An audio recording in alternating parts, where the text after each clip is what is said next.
Kính gửi quý độc giả. Trong hơn 40 năm hành thiền và nghiên cứu triết lý nhân sinh, tôi đã gặp vô số người phụ nữ. Có những người diện váy hiệu trăm triệu nhưng lại toát lên vẻ lo âu và bất an.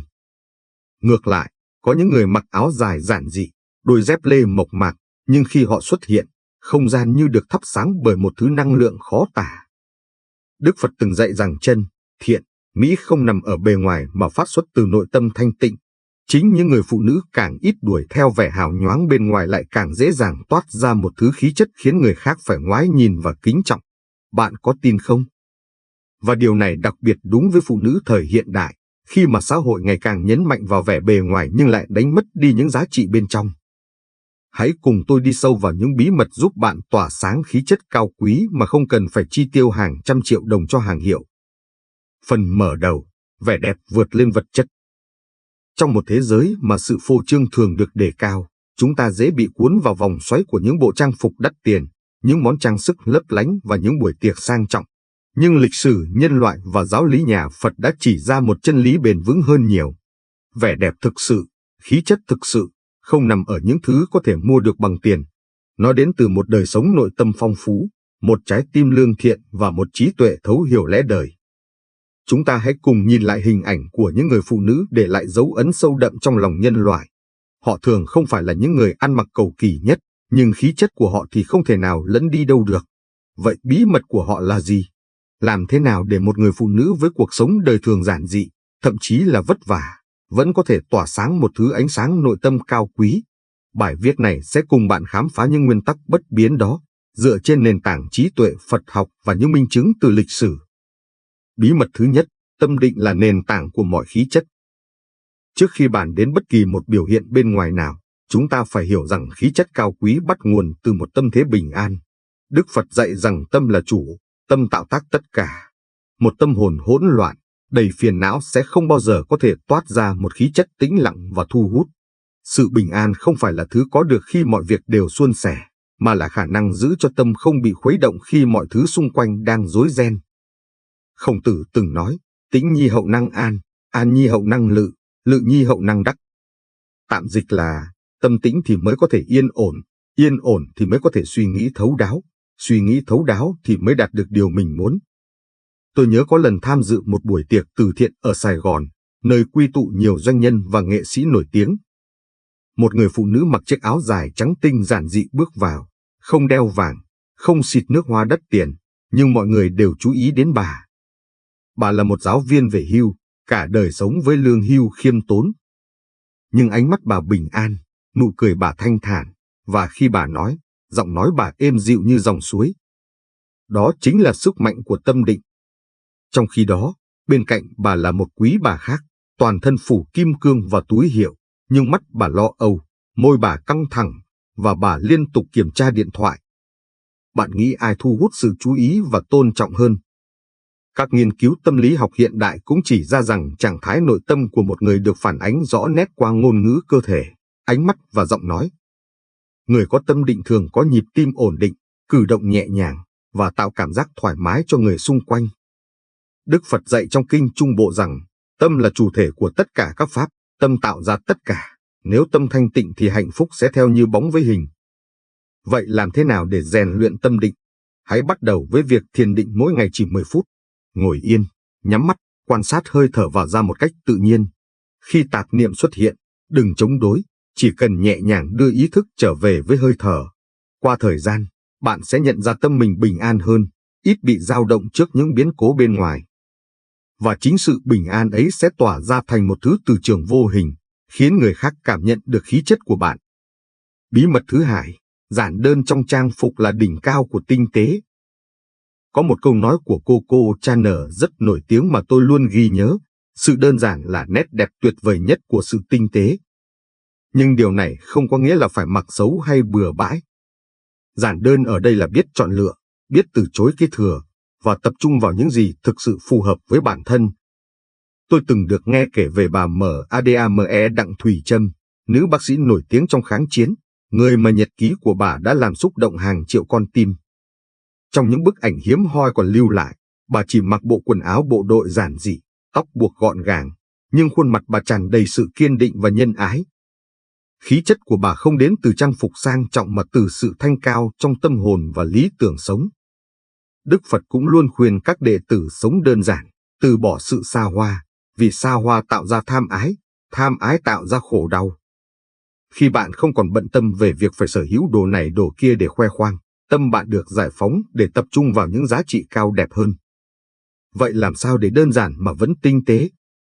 Đầu tiên, hãy chọn những màu sắc trung tính như trắng, be, xám, đen làm nền tảng cho tủ đồ. Những màu này không bao giờ lỗi mốt và dễ phối hợp. Thứ hai, đầu tư vào chất liệu tốt thay vì nhãn hiệu đắt. Một chiếc áo cốt tông mềm mại, thấm hút mồ hôi tốt sẽ khiến bạn thoải mái và tự tin hơn một chiếc áo hiệu nhưng chất liệu kém. Thứ ba, hãy chọn những thiết kế cổ điển, tối giản, không quá cầu kỳ. Sự đơn giản trong đường nét tạo nên vẻ thanh lịch vượt thời gian. Và cuối cùng, hãy giữ trang phục luôn sạch sẽ, ủi phẳng phiu. Một chiếc áo phông trắng giản dị nhưng sạch sẽ, phẳng phiu luôn đẹp hơn một chiếc váy hiệu nhưng nhàu nhĩ. Sự giản dị không có nghĩa là cầu thả. Một bộ quần áo sạch sẽ, phù hợp với hoàn cảnh, được ủi phẳng phiu, đã nói lên rất nhiều về sự tôn trọng của bạn dành cho bản thân và người khác. Màu sắc trung tính, trang nhã thường tôn lên vẻ đẹp nội tâm hơn là những màu sắc sặc sỡ, loè loẹt. Hãy nhớ đến hình ảnh giản dị nhưng thanh thoát của các nữ tu sĩ Phật giáo. Áo nâu sòng, nhưng thần thái an nhiên tự tại của họ khiến ai cũng phải kính cẩn. Và một điều chắc chắn rằng, nếu bạn xuất hiện giữa một cộng đồng mà toàn là những quần áo, phụ kiện đắt tiền, bạn mặc lên người một bộ đồ công sở trang nhã hay đơn giản chỉ là một bộ áo dài truyền thống, trên tay chỉ cần một chiếc lắc bạc nhỏ, chắc chắn bạn sẽ nổi bật giữa rừng Chanel, Gucci hay Prada. Bạn thấy đấy, chỉ với hai bí mật đầu tiên về tâm định và giản đơn, bạn đã có thể thay đổi hoàn toàn khí chất của mình. Nhưng đây chỉ mới là phần băng trôi nổi trên mặt nước. Phía dưới còn rất nhiều bí mật sâu xa hơn mà các bậc thánh hiền đã để lại, những điều có thể thay đổi hoàn toàn cách bạn nhìn nhận về bản thân và cuộc sống. Nếu bạn muốn biết làm thế nào để nụ cười của bạn có sức mạnh chữa lành, làm sao để ánh mắt bạn có thể truyền cảm hứng cho người khác, và bí quyết để trở thành người phụ nữ được tôn trọng và yêu mến mà không cần phô trương, hãy xem hết video này. Tôi hứa với bạn, những gì bạn học được sẽ thay đổi cuộc đời bạn, không chỉ hôm nay mà cả những năm tháng phía trước. Và đừng quên ấn đăng ký kênh Học viện Thánh Nhân để không bỏ lỡ những bài học quý giá khác nhé. Bí mật thứ 3, nụ cười và thái độ sống tích cực. Lão Tử từng nói trong Đạo Đức Kinh, thượng thiện nhược thủy, thủy thiện lợi vạn vật nhi bất tranh. Nghĩa là, đức tính cao nhất giống như nước có ích cho muôn vật mà không tranh giành.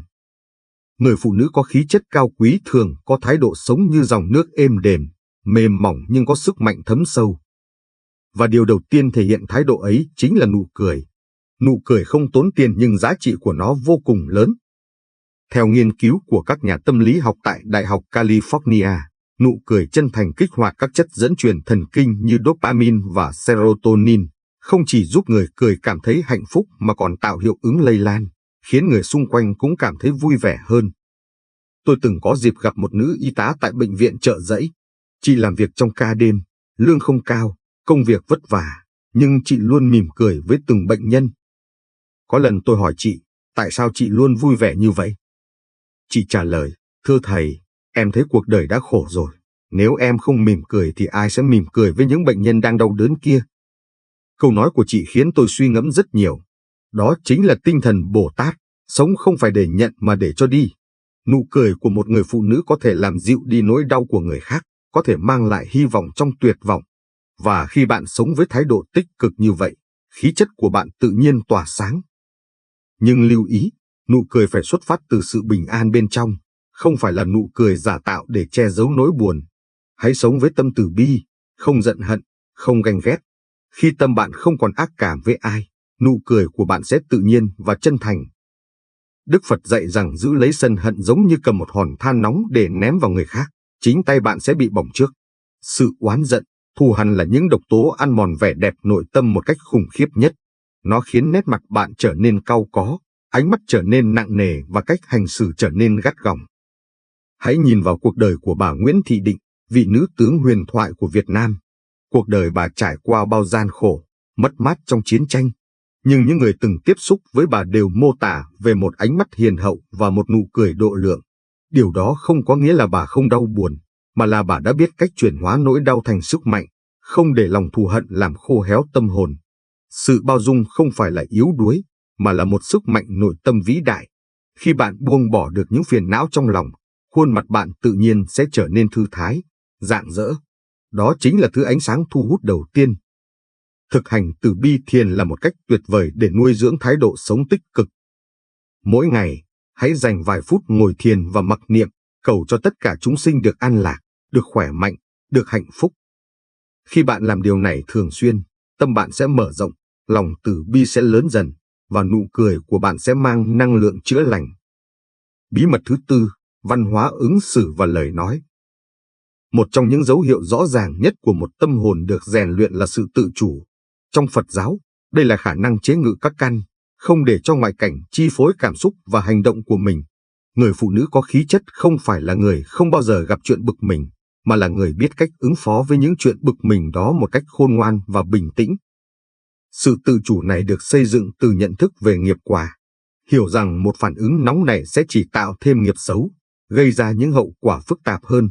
Thay vào đó, một phản ứng điềm tĩnh và bao dung sẽ tạo ra một năng lượng tích cực, hóa giải mâu thuẫn và mang lại sự bình an cho tất cả. Sự điềm tĩnh đó toát ra một sức mạnh nội tại khiến người khác không thể khinh thường. Có câu trong luận ngữ của Khổng Tử, quân tử dục nột ư ngôn nhi mẫn ư hành, nghĩa là người quân tử thận trọng trong lời nói và nhanh nhẹn trong hành động. Cách ứng xử và lời nói của một người phụ nữ phản ánh trực tiếp khí chất của họ.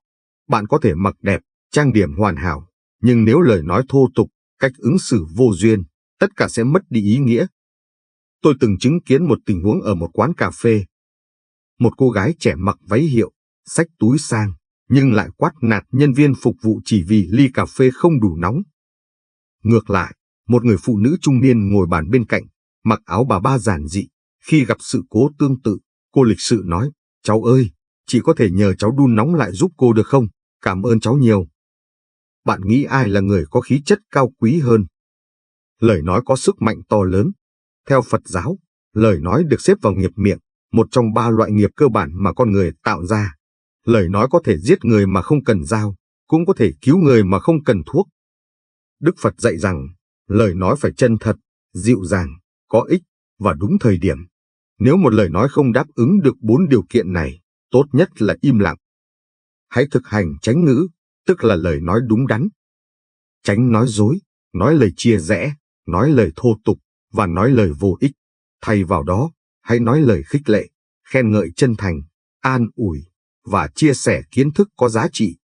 Khi bạn làm chủ được lời nói của mình, bạn sẽ trở thành người được mọi người tin tưởng và tôn trọng. Hãy tập nói chậm lại, nói rõ ràng và lắng nghe bằng cả trái tim.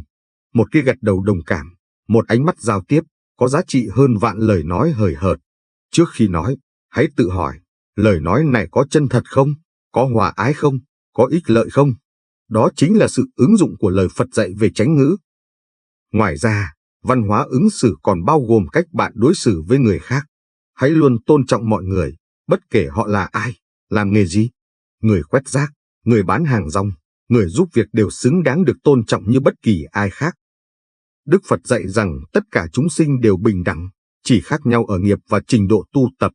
Khi bạn sống với tinh thần bình đẳng và từ bi, khí chất của bạn sẽ được nâng lên một tầm cao mới. Bí mật thứ 5, tri thức và sự tự học. Nguyễn Du từng viết trong truyện Kiều, ngẫm hay muôn sự tại trời. Trời kia đã bắt làm người có thân, bắt phong trần phải phong trần, cho thanh cao mới được phần thanh cao. Nghĩa là, trời sinh ra phận người đã khác nhau, người may mắn kẻ bất hạnh. Nhưng Nguyễn Du không dừng lại ở đó, ông còn muốn nói rằng dù hoàn cảnh có khác biệt, con người vẫn có thể tự thay đổi số phận của mình thông qua học hỏi và tu dưỡng. Một người phụ nữ có tri thức sẽ có cái nhìn rộng mở hơn về cuộc đời, biết cách xử lý các vấn đề một cách khôn ngoan, và tỏa ra sức hấp dẫn đặc biệt. Tri thức không nhất thiết phải đến từ bằng cấp đại học hay học vị tiến sĩ. Tri thức có thể đến từ sách, từ trải nghiệm sống, từ việc quan sát và suy ngẫm. Tôi biết một người phụ nữ bán rau ở chợ Bến Thành.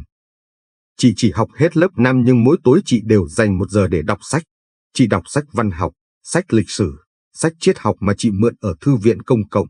Nhờ đó, chị có thể trò chuyện về rất nhiều chủ đề, từ văn hóa Việt Nam đến triết học phương Đông. Khách hàng của chị không chỉ mua rau mà còn thích nghe chị kể chuyện. Đó là sức mạnh của tri thức. Khổng Tử nói, học nhi thời tập chi, bất diệt duyệt hồ. Nghĩa là, học rồi thường xuyên ôn lại, há chẳng vui thay. Việc học không ngừng nghỉ giúp tâm trí luôn tỉnh táo, khỏe mạnh và tràn đầy sức sống. Nó cũng giúp bạn không bị tụt hậu trong xã hội đang thay đổi nhanh chóng này. Hãy dành ít nhất 30 phút mỗi ngày để đọc sách hoặc học điều gì đó mới. Có thể là học một ngôn ngữ mới, học một kỹ năng mới, hoặc đơn giản là đọc một cuốn sách hay. Tri thức sẽ làm giàu tâm hồn bạn và tăng thêm chiều sâu cho khí chất của bạn. Bí mật thứ 6, sức khỏe và chăm sóc bản thân. Đức Phật dạy, thân thể là phương tiện để đi đến giác ngộ, hãy chăm sóc nó nhưng đừng đắm chìm trong nó. Một người phụ nữ có sức khỏe tốt sẽ có làn da sáng, mắt sáng và toát lên năng lượng tích cực. Sức khỏe không đến từ kem dưỡng đắt tiền hay liệu trình spa sang trọng, mà đến từ lối sống lành mạnh hàng ngày. Hãy ăn uống điều độ, chọn thực phẩm tự nhiên, ít chế biến. Đức Phật khuyên các đệ tử ăn uống đủ no để duy trì sức khỏe nhưng không nên quá no vì sẽ khiến tâm trí mê muội. Ngủ đủ giấc cũng rất quan trọng. Theo y học cổ truyền Trung Hoa, giấc ngủ từ 11 giờ đêm đến 3 giờ sáng là thời gian gan và mật hoạt động để giải độc cơ thể. Nếu bạn thường xuyên thức kênh trong khung giờ này, cơ thể sẽ tích tụ độc tố, làn da sẽ xỉn màu, mắt thâm quầng. Tập thể dục đều đặn cũng là chìa khóa. Không cần đến phòng gym đắt đỏ, bạn có thể đi bộ mỗi sáng, tập yoga tại nhà, hoặc đơn giản là làm vườn. Vận động giúp máu lưu thông, tăng cường sức đề kháng và giải phóng endorphin, hormone hạnh phúc. Ngoài ra, hãy chăm sóc vệ sinh cá nhân cẩn thận. Tắm rửa sạch sẽ, đánh răng đúng cách, cắt móng tay gọn gàng, giữ tóc luôn sạch và thơm. Những điều nhỏ này tạo nên ấn tượng lớn. Bạn không cần nước hoa đắt tiền, chỉ cần mùi hương tự nhiên của sự sạch sẽ đã đủ hấp dẫn. Bí mật thứ 7, lòng từ bi và sống có ích cho người khác. Khí chất cao quý không phải là thứ để ngưỡng vọng từ xa, mà là thứ tỏa ra sự ấm áp, khiến người khác muốn lại gần. Đức Phật dạy về từ bi là khả năng thấu hiểu và mong muốn mang lại niềm vui, hạnh phúc cho người khác. Một người phụ nữ chỉ lo trau chuốt vẻ ngoài mà lạnh lùng, vô cảm trước nỗi đau của đồng loại thì khí chất của cô ấy chỉ là giả tạo và rỗng tuếch. Lòng từ bi được thể hiện qua những hành động nhỏ nhất. Đó có thể là ánh mắt thông cảm khi lắng nghe một người bạn đang gặp khó khăn. Đó có thể là cử chỉ giúp đỡ một cụ già qua đường. Đó có thể là sự sẻ chia chân thành với những người có hoàn cảnh khó khăn hơn mình. Khi bạn thực sự quan tâm đến người khác, ánh mắt bạn sẽ trở nên ấm áp, nụ cười bạn sẽ trở nên chân thành, và giọng nói bạn sẽ trở nên dịu dàng. Tất cả những điều đó tạo nên một sức hút tự nhiên và bền vững. Chúng ta có thể học hỏi từ hình mẫu như mẹ Teresa, người dành cả đời mình để chăm sóc cho những người nghèo khổ nhất ở Ấn Độ. Mẹ mặc một bộ sari bằng vải thô, giá chỉ vài rupee, sống trong một căn phòng đơn sơ, nhưng khí chất của mẹ khiến cả thế giới phải kính phục. Ánh mắt của mẹ, nụ cười của mẹ, toát lên một tình yêu thương vô bờ bến, một lòng từ bi vô hạn.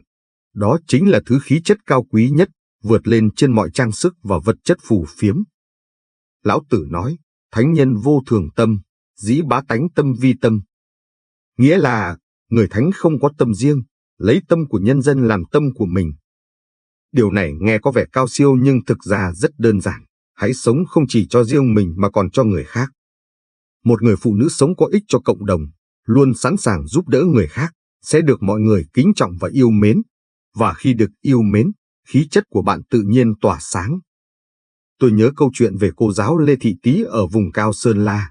Cô dành cả cuộc đời mình để dạy chữ cho trẻ em dân tộc thiểu số. Cô không có nhiều tiền, sống trong căn nhà tranh đơn sơ, nhưng cô luôn chia sẻ cơm nguội với học trò nghèo. Khi cô qua đời, hàng ngàn người đã về tiễn đưa, nhiều người khóc như mất đi người thân. Đó chính là di sản mà một người phụ nữ cao quý để lại, không phải vàng bạc châu báu mà là tình yêu thương và sự tri ân của muôn người. Đức Phật dạy rằng bố thí không chỉ là cho tiền mà còn có nhiều hình thức khác. Bố thí vô úy là giúp người khác thoát khỏi sợ hãi. Bố thí pháp là chia sẻ kiến thức, trí tuệ. Bố thí tài là giúp đỡ vật chất. Hãy bắt đầu từ những việc nhỏ, giúp người hàng xóm già mang đồ nặng, chỉ đường cho khách lạ, chia sẻ kinh nghiệm với người trẻ, hoặc đơn giản là lắng nghe khi ai đó cần được lắng nghe. Những hành động nhỏ này tích lũy lại sẽ tạo nên một nhân cách đẹp, và nhân cách đẹp chính là khí chất cao quý nhất. Bí mật thứ 8, biết buông bỏ và sống trong hiện tại. Thiền sư Nhất Hạnh từng nói, hạnh phúc chỉ có thể có được trong giây phút hiện tại. Bạn không thể tìm thấy hạnh phúc trong quá khứ vì nó đã qua, cũng không thể tìm thấy trong tương lai vì nó chưa đến. Chỉ có hiện tại là thực, và chỉ trong hiện tại bạn mới có thể sống thật sự. Nhiều người phụ nữ mất đi khí chất cao quý vì họ luôn đeo bám vào quá khứ hoặc lo lắng về tương lai. Họ tiếc nuối về những gì đã mất, giận dữ với những tổn thương cũ, hoặc lo âu về những điều chưa xảy ra. Tất cả những cảm xúc này tạo ra căng thẳng, khiến khuôn mặt nhăn nhó, mắt mờ mịt và năng lượng tiêu cực. Đức Phật dạy, buông bỏ không có nghĩa là không quan tâm, mà là không bám víu. Buông bỏ những gì không còn thuộc về bạn, buông bỏ những mối hận thù, buông bỏ những kỳ vọng không thực tế. Khi bạn buông bỏ, tâm bạn nhẹ nhàng, và sự nhẹ nhàng ấy phản ánh qua ánh mắt, nụ cười và cử chỉ. Tôi từng tư vấn cho một người phụ nữ tên Lan, một doanh nhân thành đạt ở tuổi tứ tuần. Chị có tất cả, tiền bạc, địa vị, gia đình ấm no, nhưng chị luôn cảm thấy bất an. Chị lo lắng về sự cạnh tranh trong kinh doanh, lo lắng con cái không nghe lời, lo lắng về tuổi già. Khuôn mặt chị luôn căng thẳng, dù trang điểm kỹ lưỡng. Sau khi tham gia khóa thiền 10 ngày, chị học được cách sống trong hiện tại. Chị nhận ra rằng hầu hết những điều chị lo lắng chưa bao giờ xảy ra, và ngay cả khi chúng xảy ra, chị vẫn có thể đối mặt. 3 tháng sau, khi tôi gặp lại chị, tôi gần như không nhận ra. Chị vẫn mặc những bộ siêu công sở giản dị như trước, nhưng khuôn mặt chị thanh thản, mắt chị sáng, và chị tỏa ra một thứ năng lượng bình an khó tả. Đó chính là phép màu của việc buông bỏ và sống trong hiện tại. Để thực hành điều này, hãy bắt đầu với chánh niệm trong những việc hàng ngày. Khi rửa bát, hãy thực sự rửa bát, cảm nhận nước mát trên tay, bọt xà phòng trơn mượt, và âm thanh của nước chảy. Khi đi bộ, hãy cảm nhận từng bước chân chạm đất, không nghĩ về đích đến mà tận hưởng hành trình. Khi ăn cơm, hãy thực sự nếm từng hương vị, không vừa ăn vừa xem điện thoại. Những thực hành nhỏ này dần dần sẽ đưa bạn về với hiện tại, và khi bạn sống trong hiện tại, bạn sẽ thấy cuộc đời này đầy kỳ diệu. Dù bạn là một doanh nhân, một nhân viên văn phòng hay một người nội trợ, hãy làm việc với tất cả sự chánh niệm và toàn tâm. Sự tận tâm, cẩn trọng trong từng việc nhỏ sẽ tạo ra một năng lượng tích cực. Người mẹ nấu một bữa cơm gia đình với tất cả tình yêu thương, sự sạch sẽ và ngăn nắp, chính là đang tỏa ra một khí chất ấm áp và đáng tin cậy cho cả gia đình. Bí mật thứ 9, biết lắng nghe và thấu hiểu. Khổng Tử từng nói, chi chi vi chi chi, bất chi vi bất chi, thị chi dã.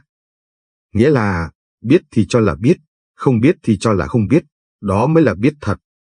Điều này cũng áp dụng cho việc lắng nghe. Một người phụ nữ có khí chất cao quý biết lắng nghe thật sự, không phải chỉ đợi đến lượt mình nói.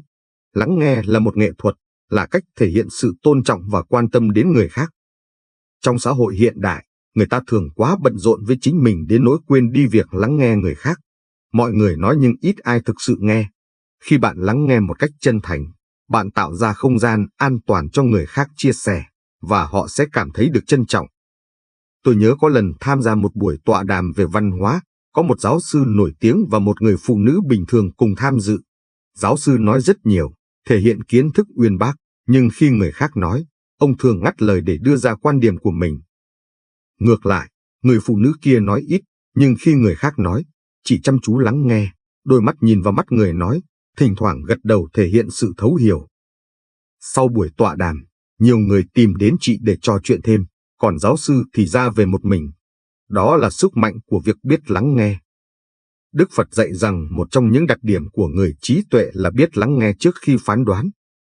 Hãy thực hành lắng nghe tích cực. Khi người khác nói, đừng nghĩ về câu trả lời mà hãy thực sự nghe họ nói gì. Đừng ngắt lời, đừng vội phán xét, và hãy đặt câu hỏi để hiểu sâu hơn. Khi bạn làm điều này, bạn không chỉ học được nhiều điều mới mà còn xây dựng được mối quan hệ sâu sắc với người khác. Và những mối quan hệ chất lượng chính là nền tảng của một cuộc sống hạnh phúc và đầy ý nghĩa. Bí mật thứ 10, biết ơn và sống trong sự tri ân. Có một câu trong Phật giáo rằng, tri ân là nền tảng của mọi đức hạnh. Người biết ơn sẽ thấy cuộc đời này tốt đẹp, dù trong hoàn cảnh khó khăn. Người không biết ơn thì dù có tất cả vẫn thấy thiếu thốn và bất mãn. Một người phụ nữ sống trong tâm thái biết ơn sẽ tỏa ra năng lượng tích cực, thu hút may mắn và cơ hội. Tôi biết một người phụ nữ làm công nhân ở khu công nghiệp Bình Dương. Chị làm việc 12 tiếng mỗi ngày, lương chỉ đủ sống qua ngày, nhưng chị luôn cảm thấy biết ơn. Chị biết ơn vì có công việc, trong khi nhiều người thất nghiệp. Chị biết ơn vì có sức khỏe để làm việc, trong khi nhiều người bệnh tật. Chị biết ơn vì có mái nhà nhỏ để trú ngụ, trong khi nhiều người vô gia cư. Với tâm thái này, chị sống vui vẻ, hòa đồng với đồng nghiệp và được mọi người yêu mến. Sau 5 năm, chị được thăng làm tổ trưởng, rồi quản đốc và cuối cùng mở được xưởng may riêng của mình. Chị nói với tôi, thành công của em không phải từ tài năng đặc biệt gì, mà từ việc em luôn biết ơn và trân trọng những gì em có. Theo nghiên cứu của các nhà tâm lý học Hoa Kỳ, người thường xuyên thực hành lòng biết ơn có mức độ hạnh phúc cao hơn, ít lo âu và trầm cảm hơn, ngủ ngon hơn và có hệ miễn dịch tốt hơn. Hãy thực hành ghi nhật ký biết ơn mỗi tối. Viết ra 3 điều bạn biết ơn trong ngày, dù đó chỉ là những điều nhỏ nhặt như bữa cơm ngon, nụ cười của người lạ, hay ánh nắng ấm áp. Qua thời gian, bạn sẽ luyện được tâm thái biết ơn, và tâm thái này sẽ thay đổi cách bạn nhìn nhận cuộc sống. Bí mật thứ 11, không ganh tị và biết vui với thành công của người khác. Đức Phật dạy rằng ganh tị là một trong những độc tố tâm linh nguy hiểm nhất. Nó không chỉ hủy hoại hạnh phúc của bạn mà còn phá hỏng các mối quan hệ và làm xấu đi khí chất của bạn. Người phụ nữ có khí chất cao quý không ganh tị với ai. Họ biết rằng mỗi người có một con đường riêng, một số phận riêng, và thành công của người khác không có nghĩa là thất bại của họ. Lão Tử nói, phù duy bất tranh, cố thiên hạ mạc năng giữ chi tranh. Nghĩa là không tranh giành, cho nên không ai trên đời có thể tranh với họ được. Câu nói này nghe có vẻ nghịch lý nhưng lại chứa đựng trí tuệ sâu sắc. Khi bạn không còn cạnh tranh và ganh tị với người khác, bạn giải phóng được rất nhiều năng lượng để tập trung phát triển bản thân. Và khi bạn phát triển bản thân một cách chân thành, thành công sẽ tự nhiên đến. Tôi từng biết 2 người bạn cùng làm trong ngành marketing. Người thứ nhất, gọi là Hoa, luôn ganh tị khi thấy đồng nghiệp thành công. Chị nói xấu sau lưng, cố gắng phá hoại công việc của người khác và luôn căng thẳng. Kết quả là chị làm việc mệt mỏi, không tiến bộ và bị đồng nghiệp xa lánh. Người thứ hai, gọi là Mai, luôn chúc mừng chân thành khi đồng nghiệp thành công. Chị học hỏi từ người khác, hỏi han kinh nghiệm và vui vẻ chia sẻ kiến thức của mình. Kết quả là chị được mọi người yêu mến, học được nhiều điều và thăng tiến nhanh chóng. 2 người cùng xuất phát điểm, nhưng khác nhau về tâm thái, dẫn đến kết quả hoàn toàn khác biệt. Hãy thực hành tùy hỷ, một trong 4 tâm vô lượng trong Phật giáo. Tùy hỷ là vui mừng với hạnh phúc và thành công của người khác như thể đó là hạnh phúc của chính mình.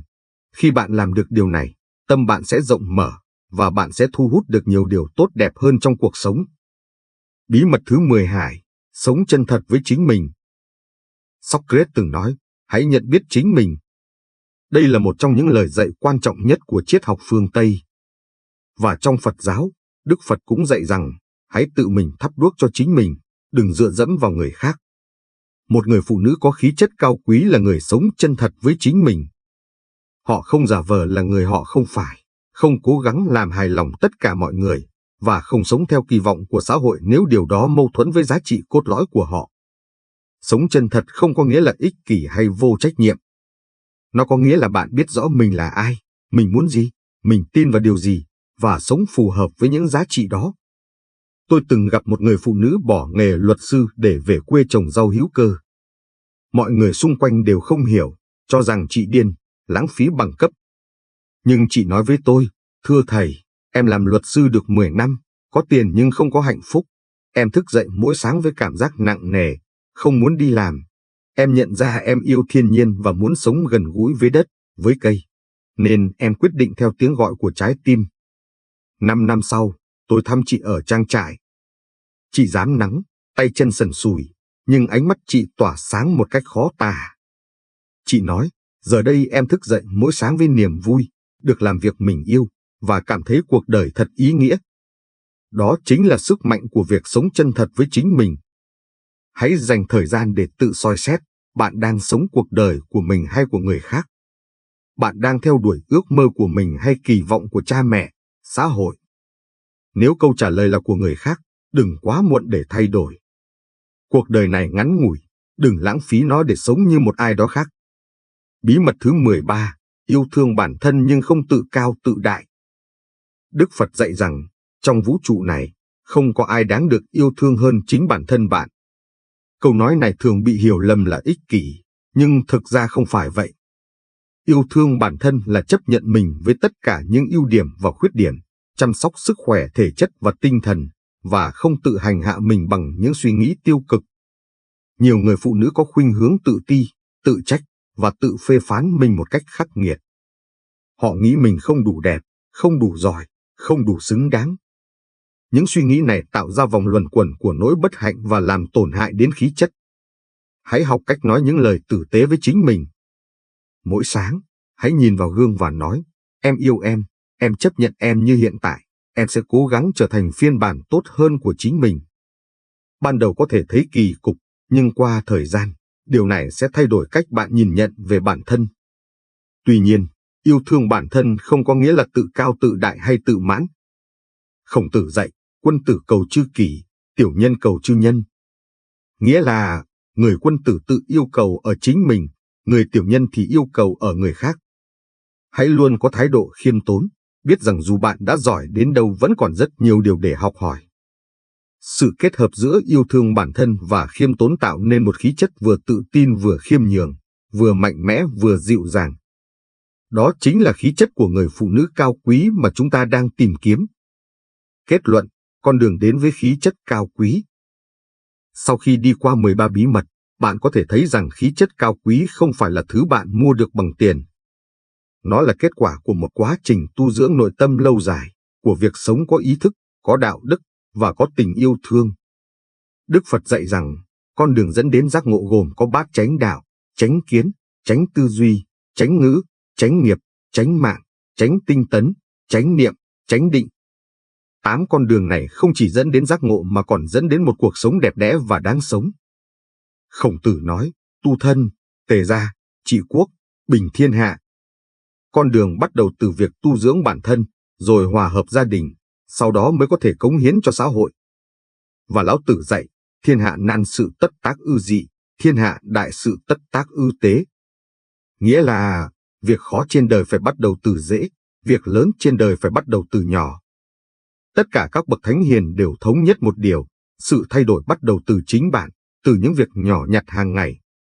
Hãy bắt đầu từ hôm nay. Không cần phải thay đổi tất cả cùng một lúc. Hãy chọn một hoặc hai bí mật mà bạn cảm thấy phù hợp nhất và bắt đầu thực hành. Có thể là thiền định mỗi sáng 10 phút, có thể là mỉm cười nhiều hơn với mọi người, có thể là đọc sách mỗi tối, hay có thể là thực hành lòng biết ơn.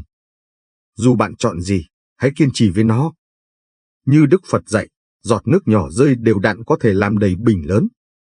Những thay đổi nhỏ hàng ngày, qua thời gian, sẽ tạo nên sự thay đổi lớn trong cuộc đời bạn. Và một ngày nào đó, bạn sẽ nhìn lại và ngạc nhiên về con người mình đã trở thành. Một người phụ nữ với khí chất cao quý, tỏa sáng từ bên trong, được mọi người yêu mến và tôn trọng, dù cuộc sống có giản dị đến đâu. Thân ái gửi đến bạn, người bạn đồng hành thân thương. Thưa quý vị, khí chất cao quý không phải là đặc quyền của những người giàu có hay quyền lực. Nó là sản phẩm của một đời sống nội tâm được vun trồng một cách có ý thức. Nó là kết quả của việc thực hành sự bình an, tự chủ, từ bi và trí tuệ trong từng khoảnh khắc của cuộc sống, dù đó là những khoảnh khắc rất đỗi bình thường. Vẻ đẹp của hoa sen không nằm ở những cánh hoa, mà nằm ở sự thanh khiết vươn lên từ bùn lầy. Người phụ nữ cũng vậy. Chính sự giản dị của đời sống, khi được kết hợp với sự tu dưỡng tâm hồn, sẽ tạo nên một thứ ánh sáng bền vững và thuần khiết nhất. Nếu bài viết hôm nay đã chạm đến trái tim bạn, nếu bạn cảm nhận được giá trị trong những lời chia sẻ này, hãy cho tôi biết bằng cách ấn like và chia sẻ video này đến những người phụ nữ mà bạn yêu thương. Mỗi lượt chia sẻ của bạn là một hạt giống tốt đẹp được gieo xuống, giúp lan tỏa những giá trị cao đẹp đến nhiều người hơn. Hãy đăng ký kênh Học viện Thánh Nhân và bật chuông thông báo để không bỏ lỡ những bài học quý giá tiếp theo. Chúng tôi sẽ tiếp tục chia sẻ những triết lý sâu sắc từ Phật và các bậc thánh hiền, giúp bạn tìm ra lối sống bình an và hạnh phúc giữa cuộc đời đầy biến động này. Hãy để lại bình luận bên dưới chia sẻ với tôi, bí mật nào trong video hôm nay bạn cảm thấy ấn tượng nhất và bạn sẽ bắt đầu thực hành từ hôm nay. tôi sẽ đọc từng bình luận và trả lời câu hỏi của bạn. Nhớ rằng, khí chất cao quý không phải là đích đến mà là hành trình.